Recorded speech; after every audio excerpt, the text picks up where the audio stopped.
are you? No ice cream.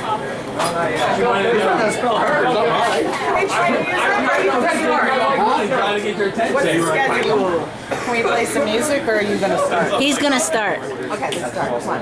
What she said. Yes. No. Let's think this one. Everybody on What are you doing? Uh-oh.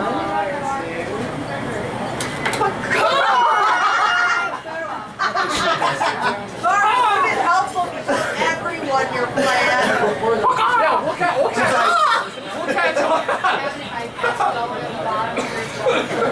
Oh, sorry, John. Do you know how to work that thing? Yeah, I wonder how John's going to get her back. This first one, hey, Greg Swirl, you alright up there?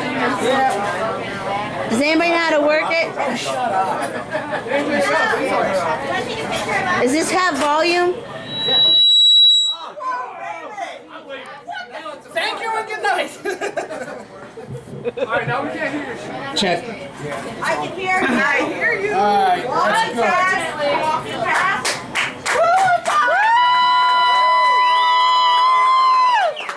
Greg Swirl! Too bad work's not more like that, huh? One thing I wanted to do before we got started tonight that I've never done before. Yesterday was my mother's 150th birthday or something close to that. And as is par for the course, I completely forgot all about it. So what I want to do is call her on the cell phone and have all of us sing happy birthday to her. But when you, except for Brian, when you get to the name, just call her John's poor mother. It's Joanne, but we'll skip by that. So with your indulgence, give me just a second here, and we'll get her on the phone. No. Huh? Oh, she's on speed dial. And when she calls me, the ringtone is the song from Wizard of Oz. All right, it's dialing. Hold on. She's not gonna answer. She never does. She knows it's me. Does she know?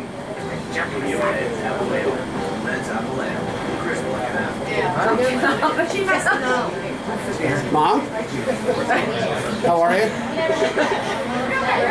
Hey, I set something up since I didn't get you anything for your birthday. I got some friends here in a bar in South Philly. We're going to sing happy birthday to you, if that's all right. Here we go. I wish I knew how the speakerphone worked on this. All right, hold on just a second. You ready, guys? Go. Happy birthday to you. Happy birthday to you. Happy birthday, just one. Happy birthday to you. Woo! All right, you catch that? I don't know. I'll ask. Are you wasted? No. Yeah. All right. I'll talk to you later, Mom. Love you too. Bye. Thank you. Save me $20. Find the next round. All right. I was going to make a crack about wanting to start the show with a word of prayer, but it's really not funny. So we're just going to go ahead and get started. All right, maybe it's funnier than I thought. I want to thank everybody for coming out tonight. Tonight is all about bad decisions and some of the shit I've gotten into over the years. And before I get too far into that, I just want to let you know that it's not always my fault, some of the shit that happens. I have an extremely irresponsible wife. Yesterday, for example, we walked the dogs in the morning. I was dressed for work. I put on these fluorescent green sneakers. And as we were walking the dogs, I said, do me a favor. Don't let me forget to change these before I go to work. She forgot to remind me to change them before I went to work. Sometimes she lets me drink too much. Sometimes I'll come home from work after a long day and she hasn't made me a sandwich. which doesn't sound like that big a deal, but I went to the trouble of having an app put on my phone, so every 28 days when her vagina turns into the elevator shaft from The Shining, I'm reminded to buy a candy bar on the way home and throw little pieces at her from across the room. If I can do that, she can make me a fucking sandwich. That's the way I'm looking at it. The other day, I got up in the morning and I was walking the one dog around the corner, and if any of you have ever lived in Philadelphia, you come across all kinds of people. I came around the corner and there was 3 police cars sitting in the middle of the street. And the dog stopped and was sniffing the side of the building, which gave me the opportunity to just kind of stand there and not be obvious. And they were ushering a guy out of the house down to the police car, and he was quite belligerent. He got pissed off and he looked at the cop and he says, "This is fucking bullshit, man. She's lying. I didn't take her money. She bought drugs with the money. See, that's how fucked up she is. She doesn't even remember buying that shit." And I thought, how many times has that happened to us? Here's to getting so fucked up you don't even remember buying the shit.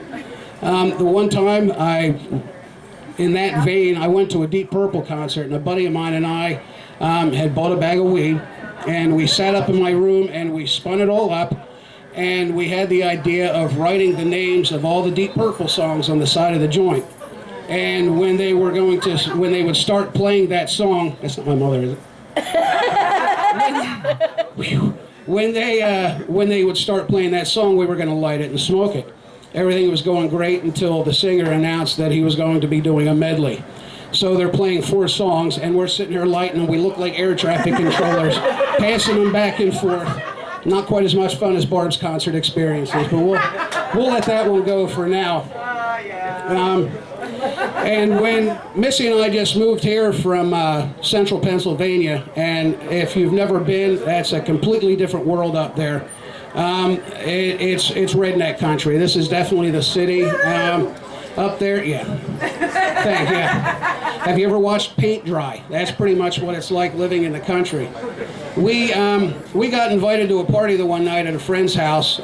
His name was Bubber, and there's a name you don't hear in Philadelphia often. Great guy, interesting name. Have no idea where it came from. Probably come from a long line of Bubbers. And he was having a party the one night, and I was completely wiped out after work that day. And Missy said, "You know, I really want to go." And she says, I want to go so bad that if you go, I'll be the designated driver. I said, "You were going to be the designated driver anyway. That's one job I don't do. I admit that freely. I've never been the designated driver. If I have to be, I just don't go." So I said, "Sure, let's stop at the 7-Eleven and get a Red Bull." Pounded the Red Bull, we get to the party, it's a huge open field out in the middle of nowhere. And I mean, not Rittenhouse Square, not Girard Park, those 2 places combined don't do this guy's yards justice. And there was probably 75 to 100 people there, all tore up, all kinds of wasted, and they had axe throwing in the background. They had, yeah, you see where this is going. They had a big metal ring with wooden shims in it, and they had a weighted axe, and people were just standing around and throwing it, and I'm thinking, rednecks, moonshine, a keg of beer, what could possibly go wrong with this picture? So a half an hour into the evening, I had pretty much caught up with the rednecks, and I'm over there throwing the axe. Ended up a little bit later, sitting by the bonfire. We were sitting around bullshitting and joking. And Missy comes staggering over to me, my designated driver, keep that in mind, and she says, "John, you gotta try the juice." And I said, "What juice are you talking about, honey?" She says, Bub has a pitcher, and he's got straws in his pocket. And he gives you the straw, and you put it in the pitcher, and you take a sip, and it's delicious."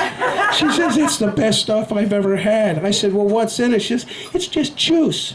So I found Bub. And I said, "Bub, what's in the juice?" He says, "It's moonshine. Do you want to try some?" I said, "No, I don't think I should, because apparently I'm driving home tonight." And that was one of those nights where the double yellow line in the middle of the road comes in handy, because you just leave your car door, oh, excuse me, Just, leave the car door open and put your hand on the yellow line and just trace your way home after, or the rumble strips. That's a good way of finding your way home as well. Quick show of hands. This is my first gig in Philadelphia, and first times for me, sometimes good, sometimes bad. Quick show of hands. Who here? Just checking. Who here remembers their first blowjob? No females this time. All right. Mindy and Liz. Mindy's back there going, I do.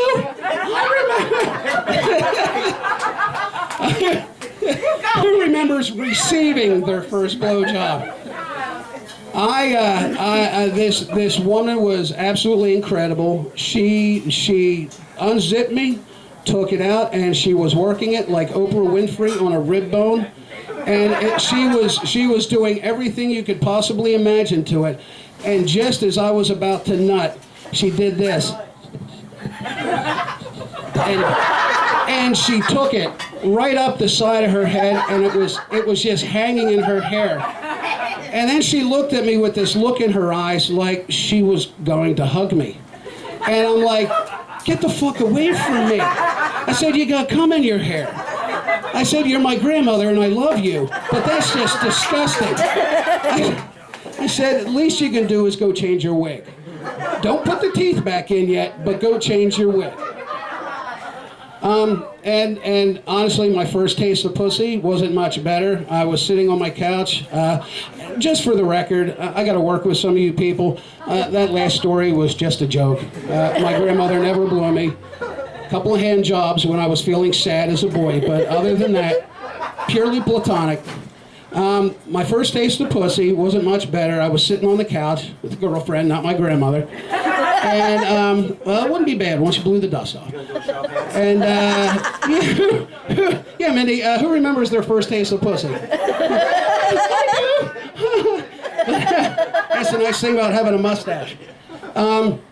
We were sitting on the couch, we were watching TV, and I just made the comment, you know, I'm really hungry, I could eat something. And she looked at me and she says, I got something you could eat. So we got up and we went into the dining room table, and she dropped trowel, sat up on the table, and spread her legs. And this, at that point, was the first time I had ever seen a female vagina, or any other kind of vagina for that matter. I had seen them in Playboys and Hustlers. I mean, I knew what I was looking at. I knew it wasn't a third ear, but I had no idea what I was supposed to do. And, hold on. And so I looked at her, and I said, pardon my ignorance, but what exactly do I do with this? And she looked at me and she says, you eat it like a dog. And I said, I got a dog. I've seen him eat. So I went, and I could tell by the way she was screaming that I was on the money. And I've been hooked ever since. Honestly, if I had one of my own, I'd probably never leave the house. I'd be calling work going, yeah, I'm not going to be able to make it in today. I've grown a vagina, and I'm just going to be playing with that for the rest of the day. Maybe tomorrow, maybe not. My wife and I, down here in the front, we were out at Lake, it's called Lake Racetown. It's a huge man-made lake out where we used to live. And in case you haven't noticed, we're both plus-sized people. There's as many X's on my shirt label as there are in the movies I like to watch. And we were out at the lake, and water kind of has a buoyant effect on fat. So she's the only one laughing at that. So we're out at the lake, and we were enjoying the effect of water on our bodies, and we were having at it. The backs of her knees, it's kind of hard to explain because you really can't imagine if you look at us. The backs of her knees were on the fronts of my elbows, and we were just kind of going like this in the water, and the water was just splashing all over the place, and it was awesome because I've never been able to fuck standing up for obvious reasons. I don't have the back or the ankles or the woman to be able to do that, and so we're having at it, we're having a blast, and all of a sudden we hear. And I said, what the fuck is that? I mean, I didn't stop and say it. We were still going like this the whole time. And it kept getting louder and louder and louder. And she's like, what? What is that? And she's looking all around thinking a boat's going to come by. And then as it finally got as loud as it was going to get, we looked up and there was a small, like a 4-seater Cessna airplane flying overhead. And I'm like, oh, shit. But again, I didn't stop. I kept going. She did what any self-respecting woman would do if she was getting laid and a plane goes flying overhead. She stopped paddling with her arms and went to cover herself up, but then she started sinking under the water.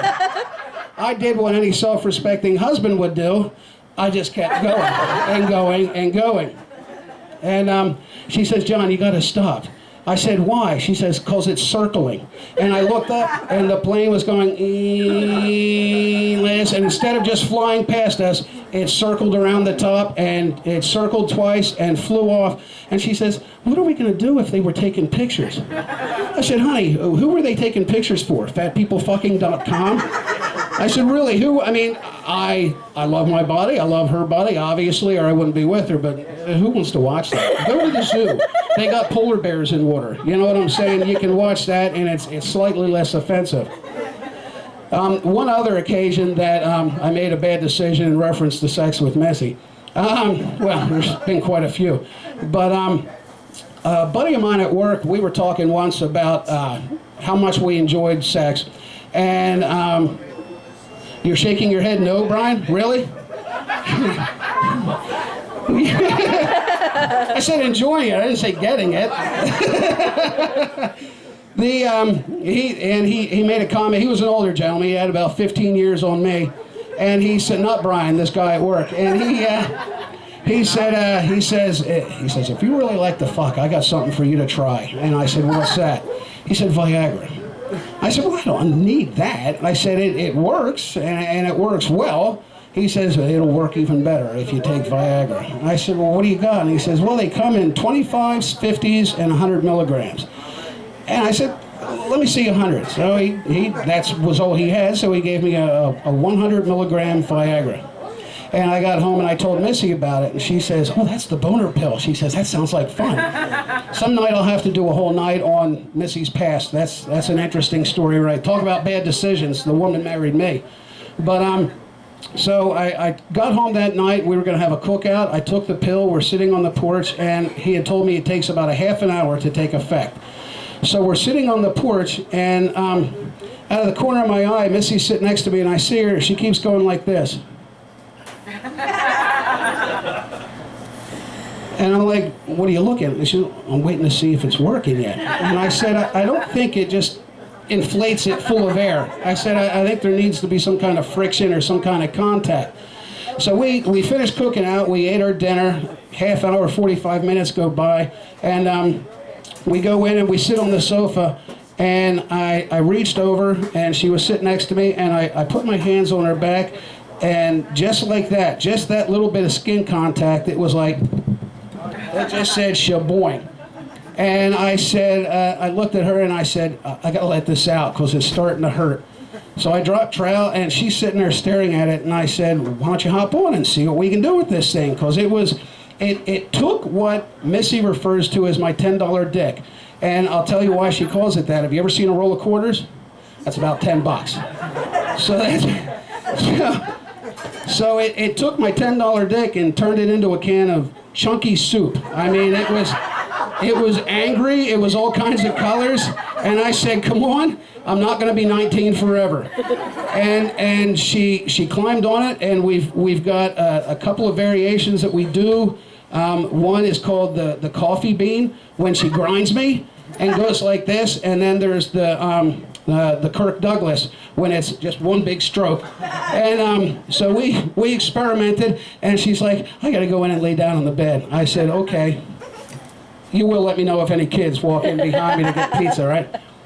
We go to walk into the bedroom, and at my age, if you go from the sofa to the bedroom, once you get there, it requires a little fluffage to get things back to where they were before you left. I stopped at the fridge. I was getting a snack. Things were still good to go. I was balancing the plate with the sandwich on my now, $22.50 dick. And we finally got in the bedroom, and we're having at it, and we're trying every position imaginable because, again, at my age and in my physical condition, you got about 6 minutes to take care of shit, or either it goes, your back goes, your legs go, something dies, somebody calls on the fucking phone, which, too bad Jen's not here. Little side story. Last night, Missy and I were in the bedroom, and anybody that works with me knows that the Rocky theme song is my text ringtone on my cell phone. Missy and I are in the bed enjoying one another's company in a biblical sense, you know what I'm saying? And all of a sudden, off of the dresser, we hear. It was Jen Panzer. Oops, no last names. Jen. Calling to find out when tonight was, and she didn't even show up. Jen Panzer, Panzer. We'll edit that out. But anyway, so we go into the bedroom and we're trying to finish this thing off because I really, at this point, didn't know what to do with it. It was starting to scare me because the commercials say if your erection lasts for more than, thank you, Brian, for more than 4 hours. Oh, I want to hear that story. If it lasts for more than 4 hours, you got to seek medical attention. And I've done a lot of drugs in the past, but I've always done them from an educated standpoint. I've always researched them before I've done them and read, and I knew that if you have to go to the hospital because your erection has lasted for more than 4 hours, they don't just flick it with their finger to make it go down, and they don't hire a hooker to take care of it for you. They put a needle in your dick and drain the blood. Yeah, nobody laughs at that part of this story. They manually drain the blood from your erection. And so an hour and a half, and you okay, John? Code White? So an hour and a half into it, I'm thinking, I only got 2.5 hours to go here. I need to finish this off. And I'm flipping her around like pizza dough. I mean, I'm just trying everything imaginable. At one point, I thought about boldly going where no man has gone before, but she's got a tattoo right above her ass crack that says, "The brown zone is for unloading only." So that wasn't a possibility. But we're going, and we're going, and we're going, and finally, I'm not sure, but I think I came, but it didn't feel like it because it never deflated. And I'm thinking, oh, sweet Jesus, I'm going to have to go to the hospital, and they're going to have to take a needle and put it, and the whole time I'm thinking this, I'm thinking, okay, I'm thinking about needles in my dick. That's going to deflate it. And it wasn't doing it. And right in the middle of everything, the phone rings. And I answered it because what else was I going to do? So I'm on the phone, and it was not Jen Panzer. He just killed the joke, fuckers. It was my ex-wife, or Jen Panzer. And now we can't post this on YouTube. God damn it. It was my ex-wife, and she was bitching about something. I don't even know what it was. She's got red hair. I don't listen to her. She was just tearing me up. And I said something to her that I hadn't said in probably 10 or 15 years. I said, "Honey, I am so glad you called me. Thank you." And hung up the phone, because now I look down and the dick was gone. There's one more thing I want to do before I wrap up. It's lyrics from a song. I just want to toast everybody that came out tonight. I'm not going to sing, honey. Relax. She's putting her head down like, oh, fuck, he's going to embarrass me. Like banging in the lake wasn't bad enough, right? But if I sing, that's going to be humiliating. You know how many of these people are going to go home tonight and type in fatpeoplefuck.com on the internet just to see if we're there? But since moving back to Philadelphia, get your drinks ready. We're going to toast. Since moving back to Philadelphia, I've rediscovered an attitude that I've had all along. Since moving to this area, since starting the job that I have right now. And there is a song by a band called Five Finger Death Punch. It's called Over and Under. And the line from the song that sums me up and sums up my experiences in Philadelphia, it makes a perfect toast for this occasion. Do I care if you hate me? Do you want to know the truth? C'est la vie, adios, good riddance, fuck you. Thanks for coming out, guys. Have a good night. Oh, you only did a half hour. Drink it up, Dave. Missy just said I only did a half an hour. She'll be lucky if she gets 10 minutes later tonight. You didn't tell him about who else called today. Who else called? Who called today? Who called today? Who called today? It was Who called today when we're on